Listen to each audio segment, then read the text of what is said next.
true horror vault. This unlisted video showed me dying. I watched it anyway. I started a new job recently, and they pay me to watch videos that no one else wants to see. No views. No titles. No context. Just unlisted links sent in by government agencies, tech firms, or sometimes anonymous sources. But last week, I opened a file that didn't just horrify me. It predicted how I would die. I work remotely for a small cybersecurity firm based out of Pennsylvania.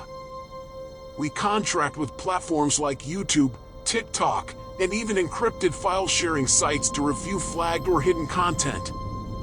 Most of the stuff is boring. Phishing attempts, copyright dodges, or digital junk. But now and then, we get the kind of files that don't belong anywhere.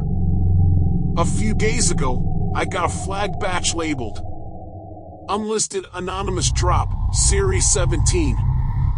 There were 14 videos. Most were glitchy and low-res, but one stood out. It was titled only D132.avi. When I opened it, it didn't start with static. It opened with a hallway. My hallway. I recognized the apartment door numbers, the scratched fire extinguisher case, and even the dull buzzing light outside Unit 4C. My unit. At first, I thought maybe it was a coincidence. But the camera moved slowly toward my door. No music. No narration. Just silent, handheld footage. Like someone was filming on a phone. It stopped directly in front of my door and waited. I felt cold. The video cut to black. Then a new clip started. This time, it was my living room, shot from the inside. I stared, frozen, as the footage showed me sleeping on my couch, a blanket draped halfway over me, phone screen still lit in my hand. That footage couldn't exist. I live alone. My apartment's on the 3rd floor, with no fire escape and no roommates. I work from home. I lock everything. I paused the video and scanned through the metadata. Nothing. Scrubbed clean. I called my supervisor, Carla. She told me to log it, escalate it, and not to panic. But her voice sounded different, like she didn't believe me.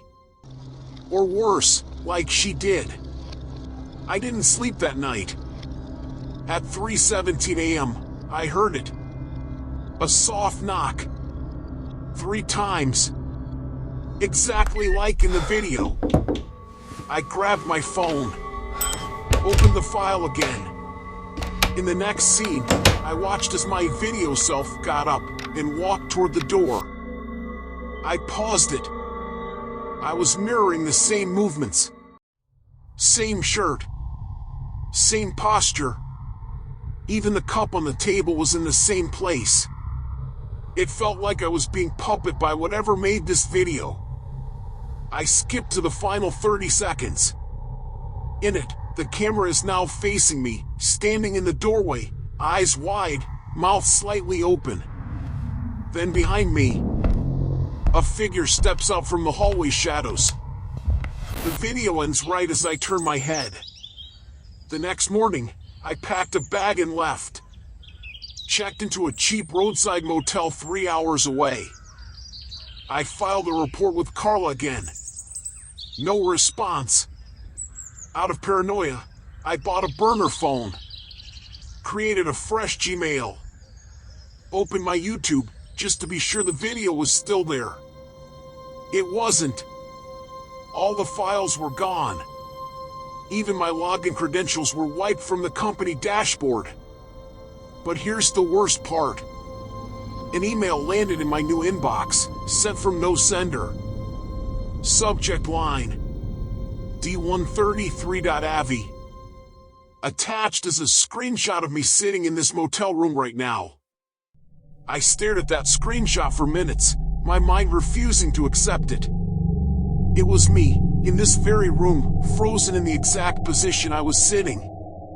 But the photo had a detail I hadn't noticed at first.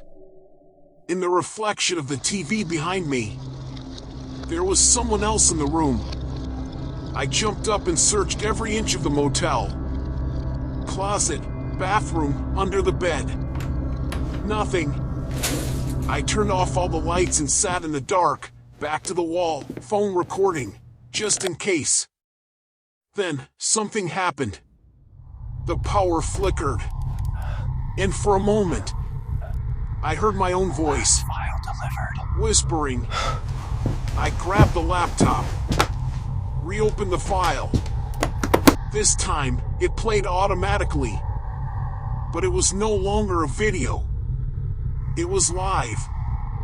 A live feed of my motel room. I was no longer watching the footage. I was inside it.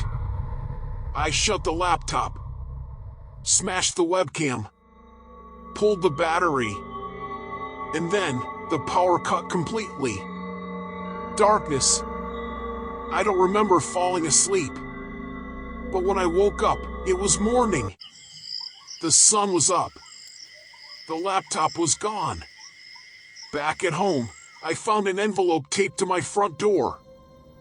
No stamp. No name. Just one line written on the front. Last reviewed, D132. Case closed. Inside was a flash drive. I never opened it. I burned it the same day. Since then, no more emails. No more videos. Not a single knock. It's over. I think. Some files disappear for a reason. Some stories never go public. But if you ever come across one, don't watch it. Because once you do, you become the next file. You've been listening to True Horror Vault. Hit subscribe, and remember, some vaults were never meant to be opened.